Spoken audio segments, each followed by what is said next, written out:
titulares. Llegó la recta final. Hubo distintos eventos por cierre de campaña. Glass asegura que no ha pensado en acciones tras la anulación en el caso Odebrecht. Siguen las diligencias por un presunto pacto entre una aseguradora y Petroecuador. Se realizó un homenaje póstumo a Fernando Villavicencio en Quito. En Guayaquil fueron capturados 5 presuntos sicarios.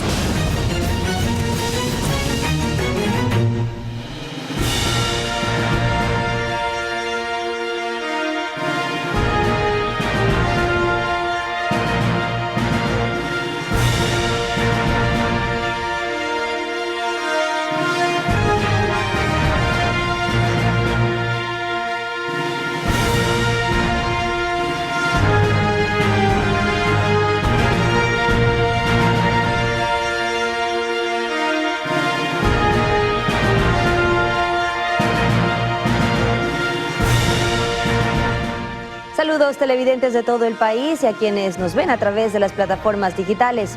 Hoy se está desarrollando el voto en casa. En nuestras próximas emisiones, más detalles.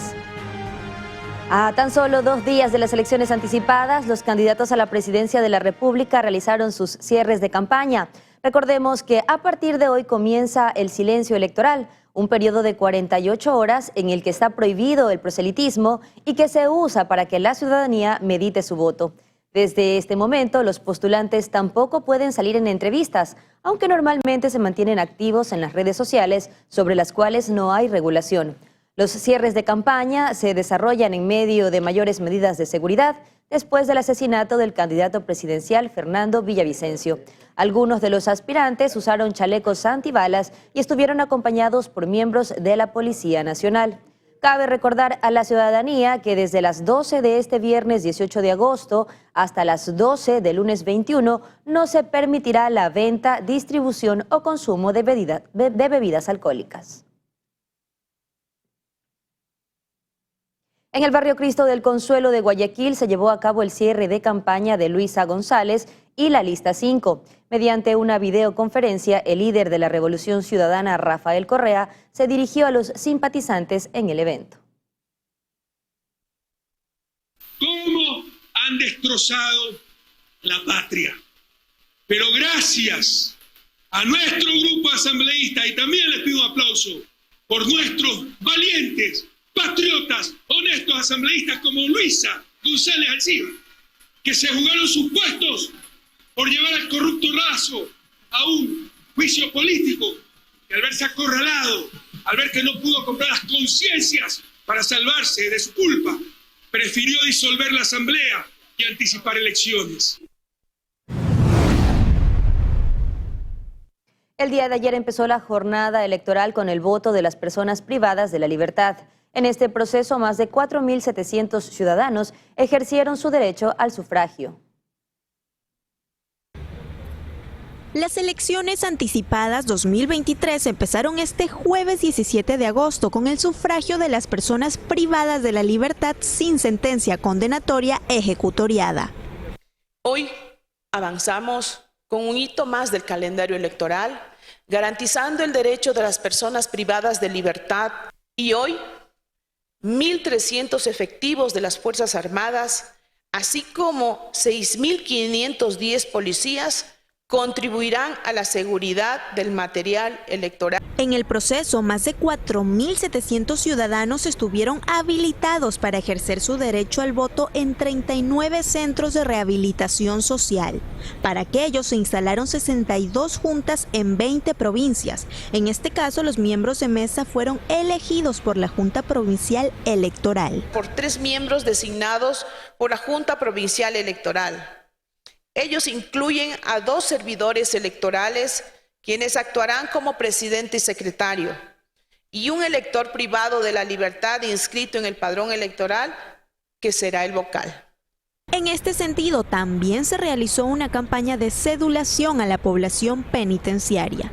Hemos participado activamente en conjunto con el Consejo Nacional Electoral y el Registro Civil en una campaña de cedulación a la población penitenciaria, garantizando que tengan igualdad en el acceso mediante este documento habilitante, velando por la protección de sus datos personales. El conteo de los votos consignados serán escrutados cuando concluya la jornada electoral de este domingo 20 de agosto. Y una vez que se realice la jornada de votación de este 20 de agosto, comienza una nueva etapa del calendario electoral hasta la entrega oficial de los resultados y posesión de las nuevas autoridades. En estos comicios, los ecuatorianos escogerán un nuevo presidente y 137 asambleístas, que estarán en funciones hasta mayo del 2025. Este domingo, las juntas receptoras del voto estarán abiertas hasta las 5 de la tarde y a partir de ese momento comenzará el escrutinio, que es el conteo de votos y transmisión de resultados. Según los cálculos del Consejo Nacional Electoral, alrededor de las 19 horas ya se podrá ver el avance de los resultados. Sin embargo, el escrutinio demorará 10 días, es decir, hasta el 30 de agosto, mientras que la proclamación de resultados de las elecciones presidenciales está fijada para el 23 de septiembre, fecha en la que se anunciará si hay o no segunda vuelta. 17 agencias del registro civil a escala nacional extendieron sus horarios para que los ciudadanos que no dispongan de la cédula de identidad, que es el documento habilitante para el voto, tengan acceso al mismo.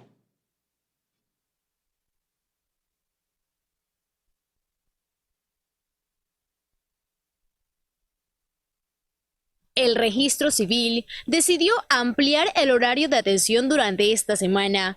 Esto previo a los comicios electorales para la elección anticipada de presidente de este domingo 20 de agosto. El cambio de horario aplica únicamente para el servicio de cedulación de ciudadanos que no cuentan con su documento obligatorio. En las agencias de Puerto Viejo, Manta y Chone y Santo Domingo también, que pertenece a esta zona, se han aperturado nuevos horarios, es decir, estamos iniciando nuestras actividades a las 7 de la mañana y culminamos hasta las 6 de la tarde. También es importante que la ciudadanía conozca que en los días sábado y domingo también esta institución trabajará. Sábado y domingo iniciaremos a las 8 de la mañana y hasta las 2 de la tarde el día sábado, tentativamente, dependiendo cómo va la influencia, pero esos son los horarios hasta ahora. El día domingo igual, de 8 a 2. En Manabí, el registro civil de Puerto Viejo registró afluencia de personas desde las primeras horas de la mañana. Prácticamente tenemos el turno para las 11. Me habían comentado que no es tan rápido, pero tampoco está tan lento. Para acceder al servicio de cedulación, los usuarios deben cancelar en línea o en efectivo en los puntos de pago afiliados y agendar un turno a través de registro civil en línea ingresando a www.virtual.registrocivil.gov.es. El costo de este documento es de $16 por renovación. Los usuarios que pertenecen al grupo de atención prioritaria no requieren cita para acceder a este servicio. Es importante recordar que pese al horario extendido de atención, se indicó que los ciudadanos que tengan su cédula o pasaporte caducado sí podrán realizar su voto este domingo. Katia Mero, Noticias Oromar. A pocos días para que inicie el proceso electoral, se toman acciones de seguridad en los planteles educativos que están ubicados en zonas de alta peligrosidad y que deben funcionar como recintos electorales. Las Fuerzas Armadas realizan controles en los exteriores. Son los colegios y escuelas que han sido designados como recintos electorales en zonas conflictivas, los que ya cuentan con la protección de las Fuerzas Armadas, para así evitar cualquier riesgo que ponga en peligro la seguridad de los ciudadanos que deben sufragar este domingo. Ahorita estamos realizando un apoyo a la seguridad de los recintos electorales por medio de control de armamento, munición y explosivos. Hasta el momento, un civil se encontraba con un arma blanca, un machete y fue decomisado. El batallón del suburbio es sin duda una de las zonas de alta peligrosidad de Guayaquil. Allí las Fuerzas Armadas desplegó un operativo para detectar si los vehículos llevaban algún tipo de arma explosivo o sustancia que represente una amenaza para la paz y la seguridad de esos sectores. Lo estamos realizando aleatoriamente en base a información que nos proporciona desde el alto mando. Para complementar los controles, personal de la ATM se dispuso a verificar los documentos habilitantes para los conductores de motos y vehículos. El personal militar no descansará hasta después de culminado el proceso electoral. Los operativos continuarán en puntos elegidos de manera aleatoria. Cristian Arias, Noticias Oromar. Este domingo 20 de agosto se llevará a cabo las elecciones anticipadas y la consulta popular del Yasuní. Pero, ¿qué se necesita y qué se debe hacer para votar? Se lo explicamos en la siguiente nota. Este domingo 20 de agosto, todos los ecuatorianos debemos ejercer el derecho al voto para las elecciones presidenciales y legislativas anticipadas, al igual que la consulta popular, en la que se decidirá si las actividades petroleras del ITT serán suspendidas para proteger a los bosques que rodean las instalaciones y los habitantes del Yasuní.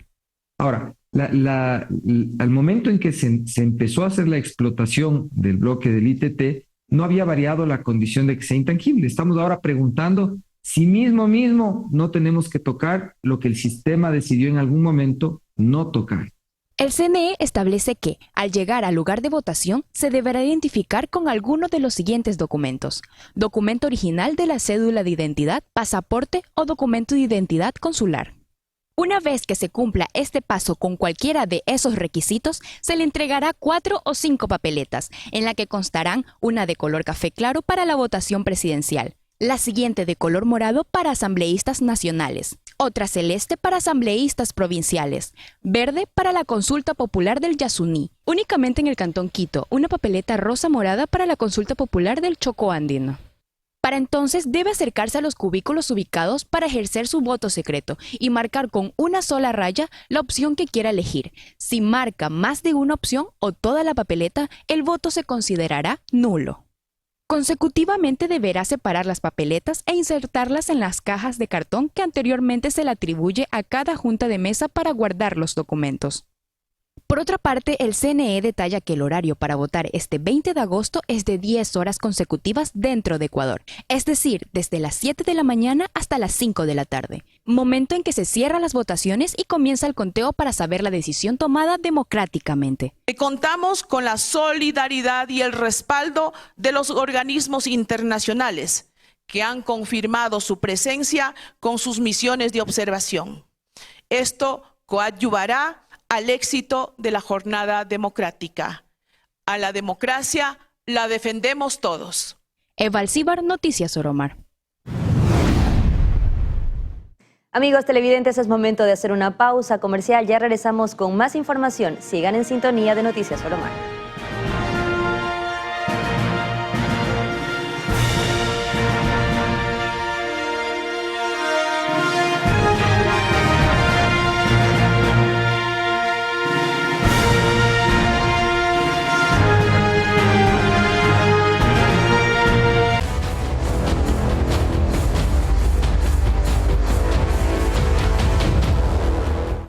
Seguimos con más noticias, amigos. Un allanamiento se ejecutó en una urbanización de San Borondón, en Guayas, por el escándalo de un presunto tráfico de influencias en la contratación de pólizas de seguros para Petroecuador. La intervención se desarrolló este jueves 17 de agosto y en el lugar, personal de la policía y la fiscalía recolectó documentos y equipos electrónicos. Según se conoció, las autoridades buscaban a Pablo A., uno de los 4 implicados en este caso, pero no lo hallaron. El ex vicepresidente de la República, Jorge Glass, denunció que desde hace 5 días 2 camionetas negras lo están siguiendo y que pretenden callarlo. Así lo aseguró en una rueda de prensa realizada en San Borondón. Además, el equipo de abogados de Glass anunció que el Tribunal Supremo Federal de Brasil concluyó que las pruebas derivadas de los sistemas informáticos de Odebrecht son nulas, pero el ex vicepresidente no se plantea presentar recursos de revisión ni pedir indemnización por los 5 años que estuvo preso. Lo que sí dijo es que su caso está en la Corte Interamericana de Derechos Humanos. Yo fui intimidado por la policía judicial durante mi primera rueda de prensa en la oficina que gentilmente me prestan unos compañeros, donde estoy despachando. Una oficina muy pequeña, en Urdesa, no doy más detalles. Mientras yo estaba en rueda de prensa, 2 vehículos, 2 camionetas con placas falsificadas están filmadas, con 7 policías adentro, se bajaron a decir que tenían una orden de prisión en mi contra, con las placas de la policía judicial aquí en el cuello, con toda la pinta de ser de agentes de inteligencia o de la policía o quién sabe de dónde. me intimidaron abajo de mi oficina buscando que me calle. Yo ya soy beneficiario desde el 2019 de medidas cautelares de la Comisión Interamericana de Derechos Humanos y luego de que me entregué a la cárcel por segunda vez, fue tal conmoción en la CIDH que declararon mi caso de extrema urgencia. Fuera de eso, honestamente en este momento ni siquiera he pensado en otro tipo de acciones. Yo solamente busco el derecho humano a la verdad, a la honra y al buen nombre. Cristian Zurita, quien ha asumido el papel de sucesor del candidato presidencial asesinado Fernando Villavicencio, ha levantado inquietantes sospechas acerca de la posibilidad de una red de crimen transnacional detrás del magnicidio. Cristian Zurita, quien reemplazará al candidato presidencial asesinado Fernando Villavicencio en Ecuador, cree que detrás del magnicidio está el crimen transnacional. Villavicencio, de 55 años, fue asesinado a tiros el 9 de agosto por un sicario de Colombia. El crimen, por el que otros 6 colombianos están detenidos, no ha sido esclarecido. Bueno, existe una mafia transnacional tras su muerte, ¿no? Esto tiene que haber sido generado por diversos puntos en acuerdos con decisiones tomadas en Ecuador al más alto nivel. No podemos continuar las investigaciones si no contamos con la participación de Colombia.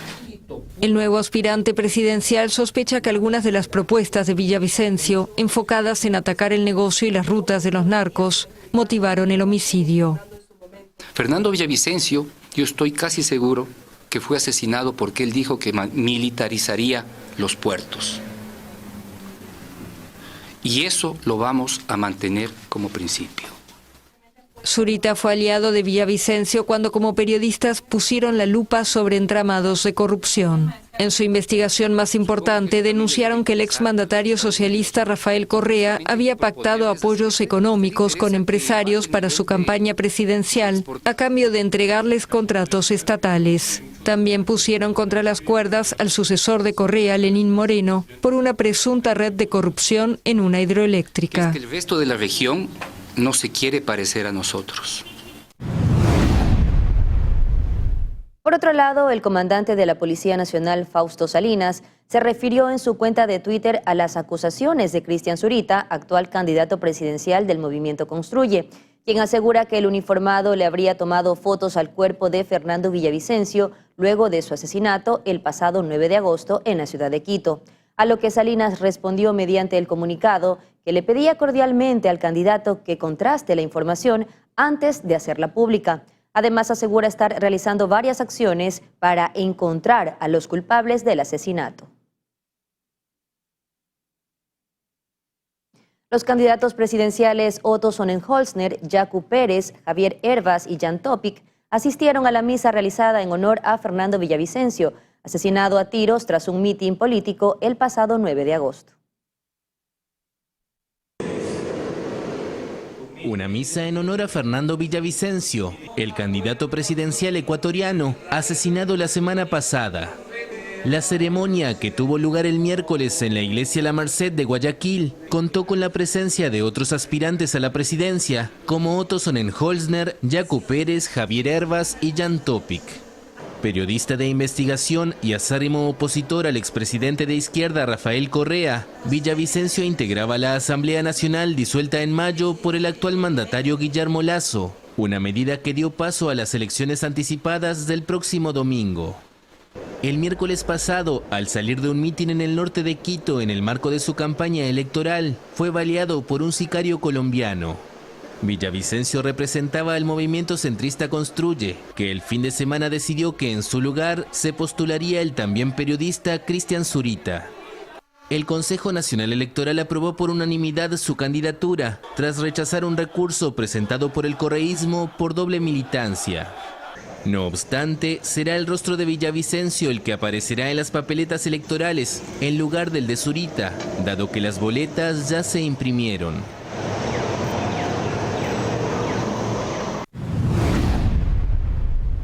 La tarde de ayer se realizó un homenaje póstumo a Fernando Villavicencio en la tribuna de los Chiris en Quito por parte de familiares y amigos. Hasta el sitio acudió la madre del candidato fallecido con un chaleco antibalas para presenciar la misa de su hijo.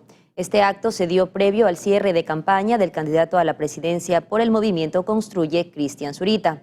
En imágenes compartidas en redes sociales se logra apreciar cómo cientos de simpatizantes llegaron al lugar y elevaron globos de color blanco al cielo en memoria de Villavicencio. A esta hora de la mañana hacemos contacto en la ciudad de Guayaquil con nuestro compañero Cristian Arias, quien tiene información desde el CNE. Cristian, buenos días. ¿Cómo avanza el proceso electoral a esta hora de la mañana?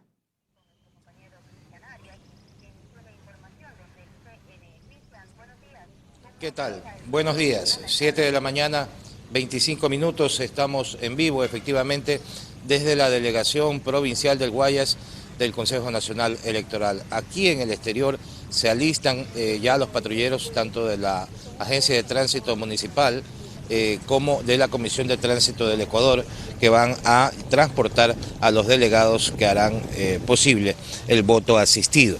En el interior del Salón de la Democracia, aún hace pocos minutos terminó el acto de inauguración. Una vez culminado el acto de inauguración, se están instalando las respectivas mesas que son móviles, la delegación que tomará el voto asistido. Debe firmarse un acta, debe posesionarse el delegado, el presidente de esa junta, y luego, con la custodia de la Policía Nacional, abordarán una de estas unidades. En el caso de la ciudad de Guayaquil, si podemos mostrar, en el parabrisas de las unidades está un papelito que indica la parroquia a la cual van a asistir. En el caso de esta unidad va hacia la parroquia Jimena, ¿verdad? Hay 13 rutas que tienen que ser cubiertas tanto en la parroquia Jimena, en la parroquia Febres Cordero, como en la parroquia Tarqui. Es lo que tenemos conocimiento. En total 77 personas harán uso del voto asistido entre la ciudad de Guayaquil y la ciudad de Milagro. Acá a la derecha del patio, están unidades de la Comisión de Tránsito del Ecuador. Esas unidades irán hasta la ciudad de Milagro. Allí vemos uno de los patrulleros, precisamente indica en el parabrisas que va hacia la ciudad de Milagro. Este personal cumplirá la labor de transporte, pero es la Policía Nacional la que custodia al delegado que lleva el material electoral y que puede entrar al domicilio, abordar a la persona que se ha inscrito, que ha cumplido el proceso, y hacer posible el voto asistido, que es pues el derecho de aquellas personas que tienen un 75% de discapacidad y que han solicitado acogerse a esta modalidad de voto asistido, que siendo facultativo es una opción que permite a las personas poder ejercer su derecho al voto en su domicilio, por cuanto no es posible llegar, trasladarse, movilizarse hasta un recinto electoral, hasta una junta convencional. En este momento está saliendo el material, si podemos mostrar por favor, están saliendo los delegados con las urnas, el material, precisamente como les decía, para abordar las unidades en este caso de la Comisión de Tránsito del Ecuador, porque ellos son quienes van hasta la ciudad de Milagro. Como les decía, la custodia está a cargo de la Policía Nacional, ahí lo observan ustedes, el delegado del CNE, que es el funcionario del CNE capacitado para esta misión, para cumplir con este encargo de darle la posibilidad a los ciudadanos que han solicitado el voto asistido de hacerlo en su casa. La Comisión de Tránsito hace la labor de transporte y la Policía Nacional la labor de custodia. Esto está desarrollándose en este momento, compañeros, se había inaugurado este proceso hace pocos minutos y en este momento están partiendo ya las unidades a cubrir las diferentes rutas. En total, como les decía, 13 rutas, 77 votantes entre Guayaquil y Milagro. Continúan ustedes, cuando son exactamente las 7 de la mañana, 29 minutos, estamos en vivo. Continuamos desde estudios. Adelante. Muchísimas gracias, Cristian, por este completo informe de cómo se lleva a cabo el proceso electoral, sobre todo en el tema de seguridad. En las próximas emisiones estaremos actualizando toda esta información. Buen día, Cristian. Seguimos con más. En temas de seguridad les contamos que Ecuador recibió un crédito de $42 millones que servirán para fortalecer la lucha contra la desnutrición infantil. El Ministerio de Salud Pública será el encargado de administrar y ejecutar los $42 millones que el Banco Interamericano de Desarrollo entregó al país para fortalecer la estrategia Ecuador Crece sin Desnutrición Infantil. Con esta inversión, que será para los próximos 2 años, se reforzará la entrega de prestaciones de salud a más de 837,000 personas entre mujeres embarazadas, niñas y niños menores de 2 años, quienes son parte del paquete priorizado que incluye control prenatal, control de niño sano, vacunación, así como capacitación nutricional y en lactancia materna. También se desarrollarán competencias en salud a través de la educación y consejería nutricional, para lo cual se prevé incluir a la ciudadanía y articular acciones con gobiernos locales para medir los indicadores de la entrega del servicio. El titular del Ministerio de Salud, José Ruales, asegura que cumplirá las metas de la estrategia, mientras que desde el Banco Interamericano resaltaron que este crédito es prioridad para el organismo internacional. Tania Loor, Noticias Oromar.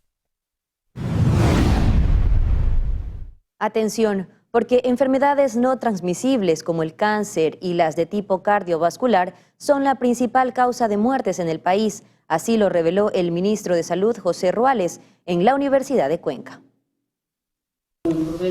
El Ministerio de Salud Pública tiene claro cuáles son los principales problemas de salud del país. El secretario José Ruales menciona las enfermedades no transmisibles como principal causa de muerte. Actualmente las principales causas son las enfermedades cardiovasculares, las enfermedades cerebrovasculares, el cáncer, las enfermedades metabólicas como la diabetes, la insuficiencia renal crónica. En segundo plano están las enfermedades transmisibles vectoriales como el dengue en la región costa. A nivel nacional hay un cambio del patrón hacia estas enfermedades crónicas y especialmente por el incremento de la edad de la población. Entre las razones hay una lista: estilo de vida de las personas, alto consumo de grasas y azúcares. Desde la adolescencia empezamos a observar índices cada vez mayores de sobrepeso y obesidad. Encontramos ya en los adolescentes hasta un 30% de sobrepeso y obesidad, y esto en los adultos puede llegar hasta el 60% de sobrepeso y obesidad, y eso con otros factores de riesgo como el hábito de fumar o el consumo de alcohol puede llevar a enfermedades cardiovasculares, al infarto del corazón. Todo esto consta en el Plan Decenal de Salud, instrumento técnico y jurídico que establece una política hasta el 2031. Entre las estrategias de intervención que destacan, la medicina preventiva, como la vacunación o como la detección temprana de enfermedades no transmisibles como la diabetes, la hipertensión, el cáncer. Estrategias a mediano y largo plazo construidas con los aportes ciudadanos. Hablamos de un alrededor de 700 personas. Hacemos una nueva pausa comercial. Ya regresamos con más noticias. Ya volvemos.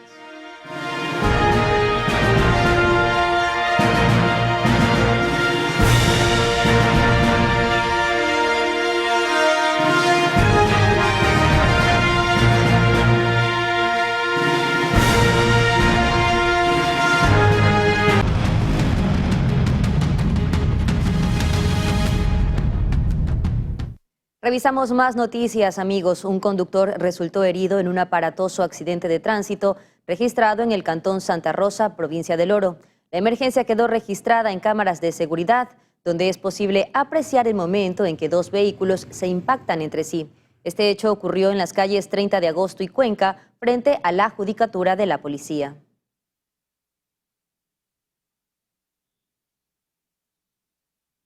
Más noticias. En Guayaquil también se reportó un fuerte accidente de tránsito entre un bus de servicio urbano y una camioneta. El hecho se registró en las calles 19 y Cuenca, suburbio de la ciudad. Afortunadamente, la emergencia no dejó víctimas humanas que lamentar, solo daños materiales. En las imágenes se logra apreciar el estado en el que quedaron ambos vehículos luego del siniestro.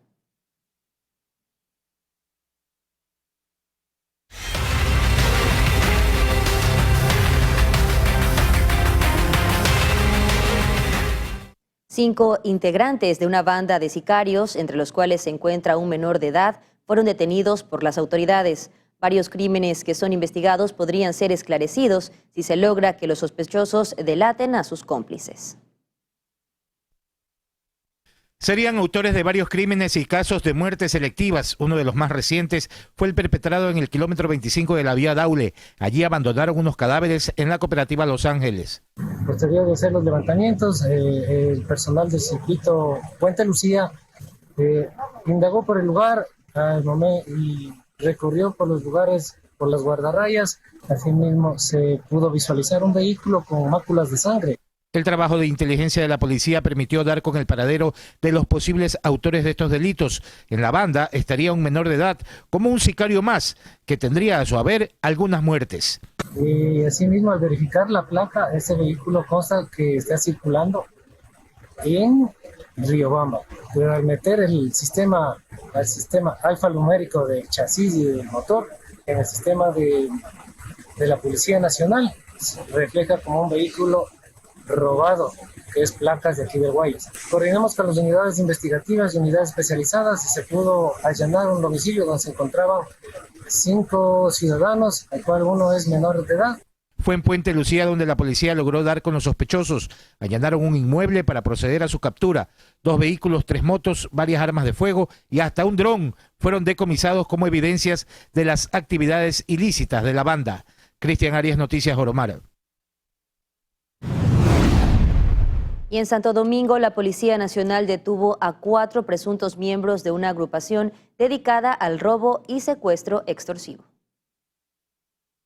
4 sujetos fueron detenidos en el sector de las macadamias en la cooperativa Cristo Vive en Santo Domingo. Los implicados formarían parte de una organización delictiva dedicada al robo y secuestro extorsivo. Las investigaciones se llevó a cabo desde hace una semana aproximadamente. En este tiempo, los servidores policiales aplicaron técnicas de investigación enfocadas a reducir el índice delictivo.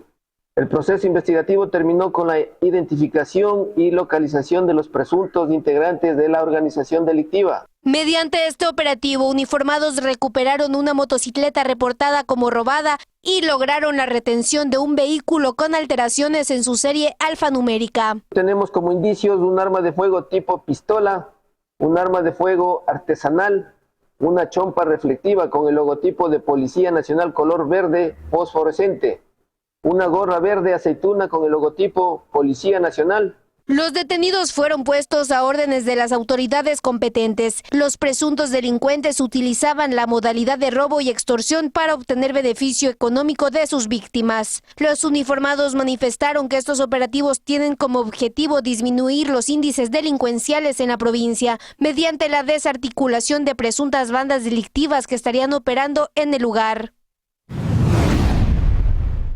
En Machala, provincia del Oro, delincuentes interceptaron a un transportista para arrebatarle una fuerte suma de dinero que minutos antes había retirado en una entidad bancaria. Revisemos lo que lograron captar las cámaras de seguridad en las últimas horas. Como si no se tratase de una contravención, 4 sujetos circulaban en una motocicleta a la casa de víctimas. Con arma en mano y sin siquiera cubrir sus rostros, los delincuentes interceptaron a una pareja que se movilizaba también a bordo de uno de estos livianos vehículos para arrebatárselo. Menos de 15 segundos les tomó a los osados individuos apropiarse de lo ajeno y dejar a los ciudadanos a pie. Los afectados no opusieron resistencia, y es que los sospechosos amenazaban con disparar. En Cotopaxi, específicamente en La Maná, una pareja ingresó a un local comercial para cual dueños llevarse varios artículos de las perchas. En los videos que ya circulan en redes sociales es posible ver el accionar de los sospechosos, quienes tras cerciorarse de que nadie estuviera cerca en reiteradas ocasiones, metieron productos en sus bolsos. En Machala, provincia de El Oro, sujetos armados que se movilizaban en una motocicleta interceptaron al conductor de un vehículo de carga para desvalijarlo. Los inescrupulosos delincuentes actuaron a plena luz del día y sin importar siquiera que la vía era transitada. En determinado momento, los antisociales obligaron a que el transportista incluso se acostara en el suelo para poder revisarlo y apropiarse de $6,000 que llevaba consigo. María José Pino Argote, Noticias Oromar. El fiscal provincial de la SUAY dio detalles de un hecho de sangre ocurrido en el sector de la avenida El Tejar, en Cuenca. El funcionario indicó que se desconocen los motivos de la gresca, que dejó un fallecido y 2 heridos. Con respecto al hecho violento registrado la noche de este miércoles en el sector del Tejar, el fiscal provincial de la SUAY dio a conocer los avances en las investigaciones y el informe del parte policial en el que se detalla lo acontecido en la zona sur de la urbe. Es a las 7:30 de la noche en el sector de la avenida del Tejar. Se produce una riña callejera entre varios ciudadanos, momento en el cual el ciudadano conocido como Ismael Alejandro Tosijaya es herido al momento de llegar al hospital regional. Fallece por una herida producida en su pecho por un objeto aparentemente un fierro. Y además de esta persona fueron heridos 2 personas más, de nombres Jonathan Javier Tosijaya y Luis Alberto Tenecela Castro. Ellos también fueron lesionados con un arma blanca. Ellos señalan que uno de ellos salía de su trabajo de Indurama, pasaba por la avenida del Tejar, se encontró con 2 de las personas que estaban ahí, comenzaron a libar y en eso apareció el presunto autor de este hecho, que responde a los nombres de Kelvin Leonardo P.N. y procedió a agredirle. Y quien fallece, Ismael Alejandro Tosi, por defender, sufrió o fue herido en su abdomen y perdió la vida. Con ayuda del progenitor, el presunto autor de la agresión fue puesto a órdenes de las autoridades para continuar con el proceso. No se detalló si el implicado mantiene antecedentes penales. La policía, en coordinación con la fiscalía, habían realizado varias diligencias a fin de dar con el paradero del hoy causante de este hecho. En horas de la madrugada, eso a las 0:30, llegó nuevamente el padre del agresor ya con supuesto agresor, y se entregó a la policía. También ha sido trasladado al hospital Vicente Correa Moscoso a fin de que reciba atención médica, por cuanto presentaba igualmente una herida y tenía una hemorragia. Al momento él está en observación y con custodia policial. Luego de que Fiscalía recabe todos los elementos de convicción, se procederá con la formulación de cargos por delito de homicidio, que según el COIP establece una pena de 13 años de prisión, misma que puede aumentar en caso de encontrarse agravantes.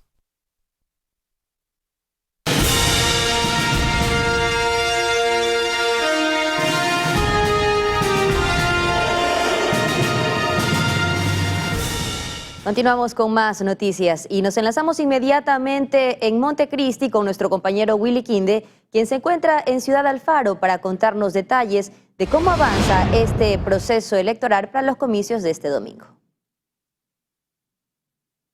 ¿Qué tal? Buenos días, Katy, amigos televidentes de Oromar Televisión. A nuestra espalda ya salen diferentes unidades de la Policía Nacional, algunos vehículos contratados por el Consejo Nacional Electoral también, que llevan justamente material electoral hacia diferentes cantones de la provincia de Manabí, donde se va a realizar el voto asistido, el voto casa a casa, que es el que el día de hoy, viernes, se ha dado acá la ceremonia. Vamos a ver si avanzamos hasta acá donde está el director del CNE en la provincia de Manabí para ver, porque está dando ahí algunas entrevistas a medios de comunicación acá en este sector. Esto es en Ciudad Alfaro de Montecristi, donde se ha desarrollado esta mañana la ceremonia, y vamos a ver si podemos dialogar acá con Julio Yepes para que nos dé a conocer de este importante proceso electoral que se desarrolla en la provincia. Bienvenido nuevamente, buenos días. Ayer nos encontramos y hoy, ayer fue el tema del voto de los PPLs, hoy el tema de voto casa a casa, ¿no? Buenos días. Buenos días, gracias. Nos encontramos nuevamente y creo que es algo importante que la prensa pueda cubrir y dar la cobertura respectiva a cada uno de los aspectos democráticos que vamos desarrollando como Consejo Nacional Electoral. Hoy estamos trabajando ya en el voto en casa. Se han desplazado ya nuestras juntas receptoras móviles en 13 rutas respectivamente, que están distribuidas a nivel provincial y a nivel, en ese sentido tendremos los beneficiarios de los mismos, que son 72, que están acantonados en 6 cantones de la provincia de Manabí, que son Portoviejo, Manta, Montecristi, Jaramijó, Chone y El Carmen. ¿Qué deben de cumplir? Estas personas ya cumplieron con un proceso para ser electas, en este caso, de ir a casa a asistirle al voto, ¿no? Sí, en este caso debemos tener entendido un elemento fundamental, que el propio padrón electoral que utilizamos el 5 de febrero se está utilizando actualmente y por tanto en febrero teníamos 90 beneficiarios, pero lamentablemente algunos de ellos han fallecido y otros ya no quieren ser parte de este proceso. Al ser un voto facultativo, nosotros respetamos la decisión de cada uno de estos ciudadanos y por ende, hoy tenemos 72 beneficiarios.